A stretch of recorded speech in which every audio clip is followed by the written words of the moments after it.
Hi guys and welcome along. This week I've decided that we're going to step things up a notch with our flower painting. We've painted so many lovely botanical studies of individual flowers on their own, but we haven't done much of putting them together in a composition. So we're going to revisit the field poppy, which we touched on in our simple summer wildflower tutorial back a few months ago, so check it out if you haven't already. This time we're going to be looking at wet on wet techniques to get a beautiful composition down on the page. So grab your paints and let's get going. Right then everybody, let's get painting. I'm excited about this because we've been focusing a lot on very precise individual drawings, and I think it's high time we did something by putting them all together. So I'm coming up with a little colour palette first. So I've got some green gold there. Here is Sap Green, but I want to make my Sap Green a little bit cooler, so I'm going to add in some Prussian Blue. Ooh, lovely, really nice. It's always good to get your colours mixed before you start out. And then I'm going to get Prussian Blue. I like Prussian Blue for doing anything sort of when nature's involved, because it seems to have a very sort of greeny tone.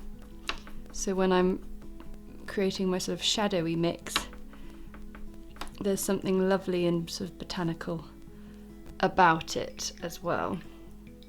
And I also want some sort of purpley tones when it comes to shadow. So I'm getting my water quite sort of murky and dark already. So I highly recommend that you have two jars of water for this one, or at least you can run and refresh your water once you've mixed up all your colours. So I've got this colour, and I'm actually going to put in a little bit of Prussian Blue to make an amazing kind of purpley burgundy colour. Get a bit more red into that actually, just to make it a little less purple and a bit more burgundy. Nice, really happy with that. So what I'm going to do to start off with, first change that water over. There we go. I'm going to create a little composition using wet painting techniques, but I'm going to start by painting in some really dilute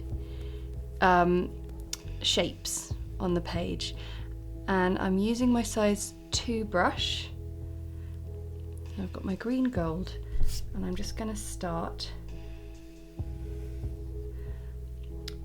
by placing in some very simple little sort of wildflower sort of ears, not ears of corn, but sort of little seed heads. Now this will be a little bit tricky to see, but bear with and it will all become clear. And the other thing to mention is these things always dry just that little bit darker, but I'm going to drop in a little bit of the claret colour. Okay, let's do another one. So what I'm doing here is I'm setting a sort of a scene, setting a sort of palette upon which my poppies are going to sit.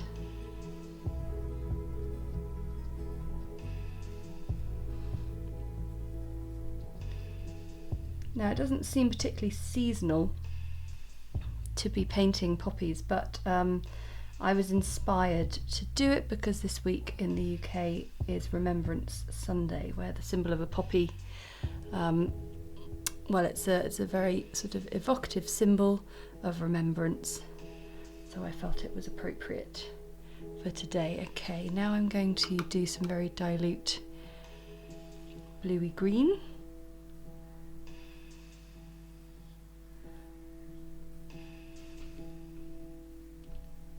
And this time to do a sort of ammy shape.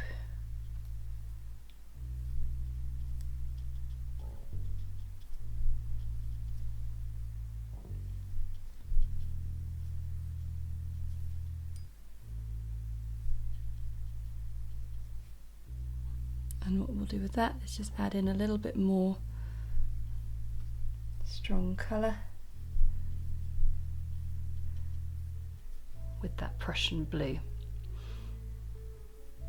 Okay, let's get some more down here. This time I'm going to add in a few leaves.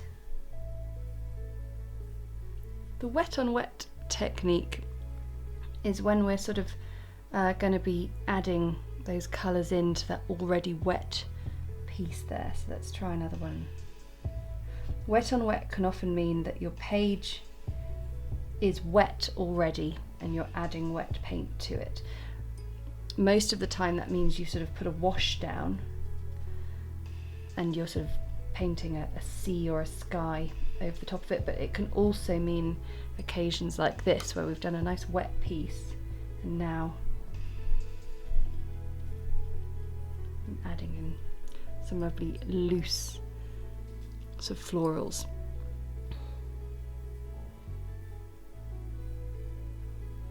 Now I'm going to do some slightly simpler shapes.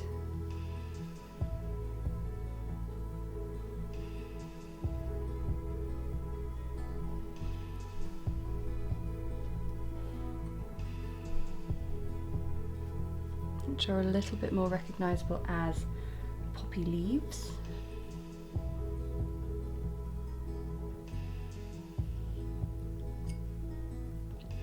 And we also need to add in a few poppy seed heads as well.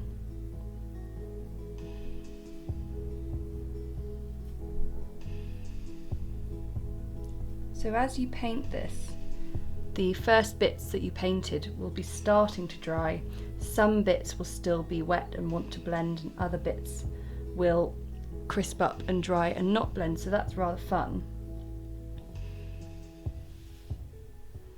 So you'll get sort of the odd bit maintaining its shape over the top and other bits blending in.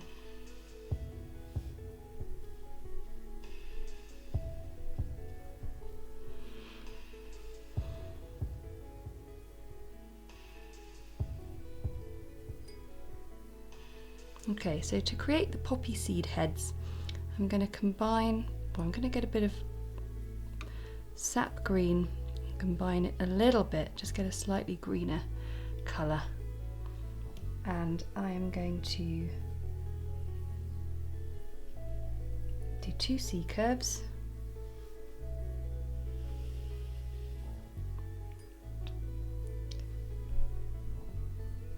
And then some little dashes and dots at the top, creating a very, very simple seed head. Okay, time for some slightly more close-up wet on wet.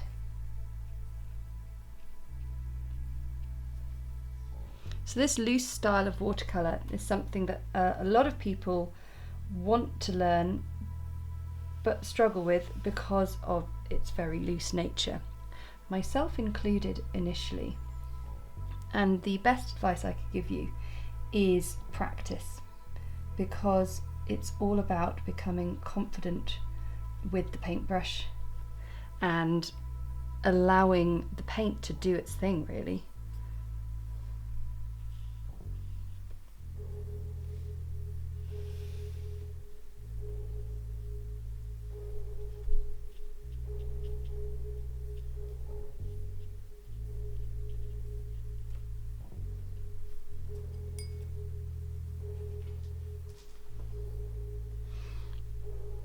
Okay, we're very nearly there to just start putting in some actual poppies.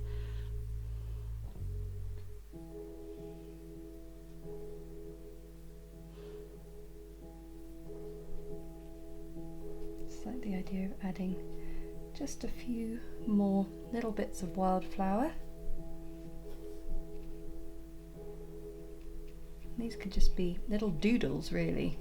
They don't need to be specific, accurate botanical wildflowers. It's just about creating a lovely sort of bouquet arrangement.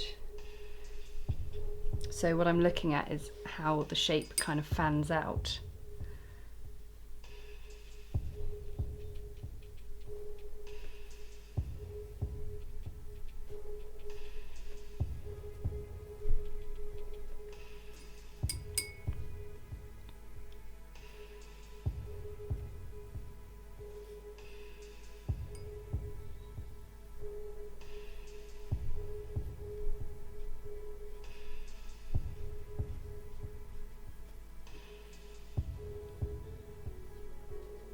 We need more of the few dots first. And you can see how those leaves underneath have dried. And so this very wet bit of watercolour on top is going on really nicely and not really disturbing it too much, even though it is super wet. Okay, that's really nice. I'm really happy with where we've got that there. So we're now going to add in some poppies. And what I'm going to do is I'm going to tweak the colour of the poppy just a little. The field poppy is of course very well known to be a beautiful bright red.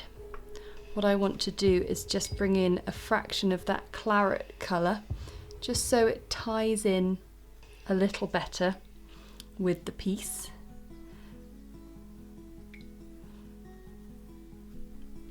So I've got cadmium red and then this little burgundy mix. And then, because of course a poppy has a black centre, instead of pure black, I'm going to just darken this down even further and make it a really intense, dark, shady colour. And that is going to be our black. I actually quite like adding a little bit of cadmium red into a dark mix. It really makes it really intensely sort of aubergine dark. By the way, don't worry if you stick your colours into your palette and then suddenly have a dodgy coloured well, because it will always wipe off afterwards. That's the beauty of watercolour. Okay, so I'm going to use a slightly bigger brush to create my poppies. I've got a size 4 here. And I'm going to place them in and amongst here. There's going to be some sort of general covering over of some of the flowers we've got in here, and some of them will blend in with the poppy.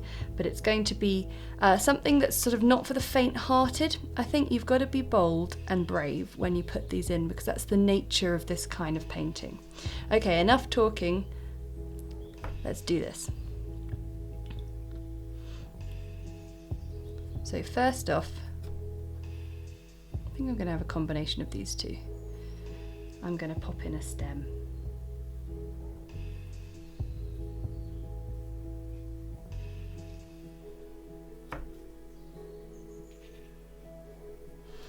And I like to create poppies by really squashing the brush down and doing as few brush strokes as possible, and then dabbing in a little bit of that colour.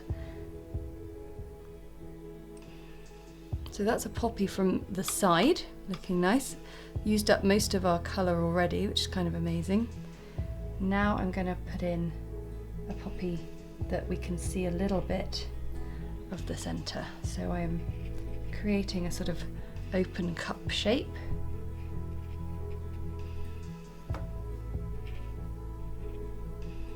And you can see that it's just blending a little into our other things, and I'm just going to use the centre to just sort of do a few dabs. I want to get that really dark and intense.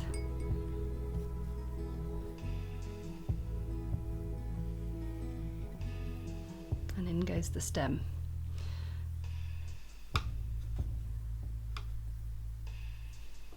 Next we're going to have a nice tall poppy.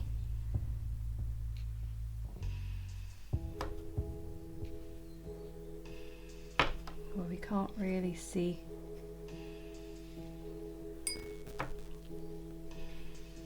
much going on underneath it. Dab in a little bit of that dark colour, and then down comes the stem. And this is really starting to come to life for me. And of course, once your poppies are in, you can also add in more of the other shapes from previously.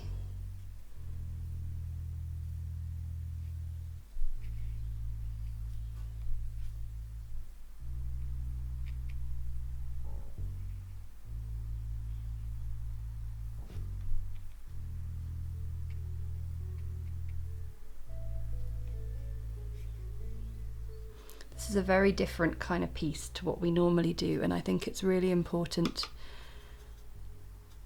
to have those complete sea changes whenever you are a painter.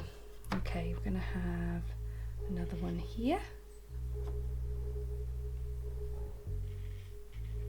So I'm really using the belly of the brush when it comes to creating these petal shapes.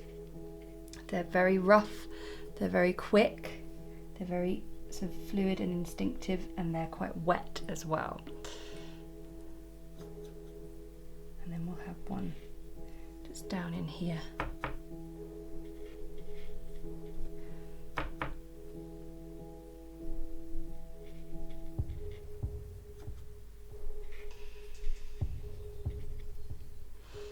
I always think of poppies as almost like a single petal. I never think of them as individuals. Lovely. And now we can look again at the piece as a whole and see if there's anything more we'd like to add. And for me there is. I just want to sort of extend out some of the shapes.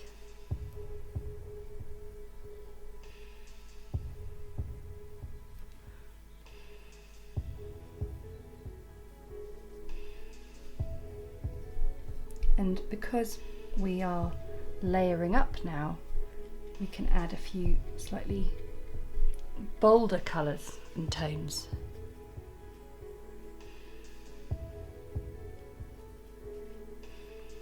So now we're layering.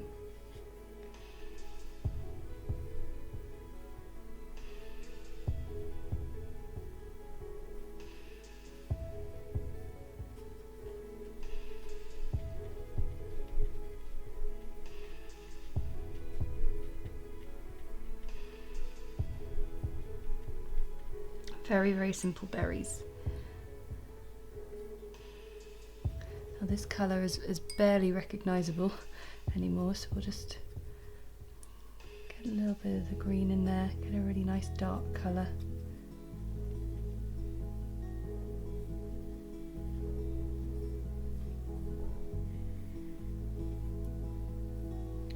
Just start to get a few accents of colour in there.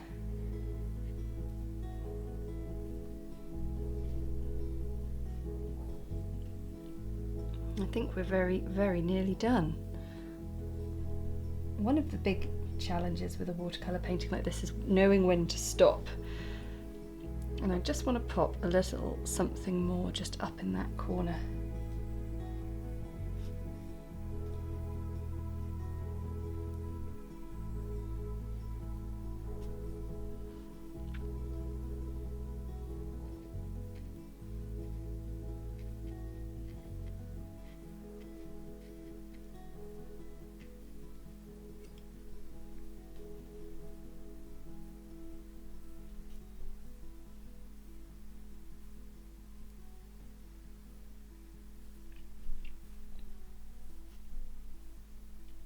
And you can see it's extremely loose, very simple, but in my opinion rather effective. So the last thing I'm going to do with this piece is I'm just going to add in a tiny bit more of the really dark intense shadow colour. So I'm just going to mix up some brand new version of that. So we've got Prussian Blue, Burnt Sienna,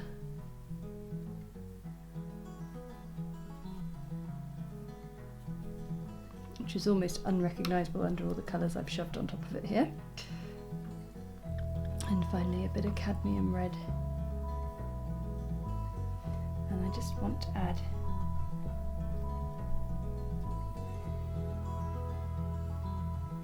even more there.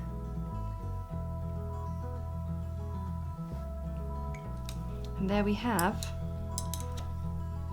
a wet, loose arrangement of some lovely poppies and wildflowers. Thanks so much for watching. I really hope you've enjoyed putting those flowers together in a lovely composition. And I want to say a big thank you to my patrons for your support, because your support enables me to create videos like these which everyone can enjoy. And if you enjoyed the video, please hit the like button and comment below to let me know how you're getting on and what you'd like to learn next. And if you hit subscribe, then you'll never miss another video. Okay, until next time, bye!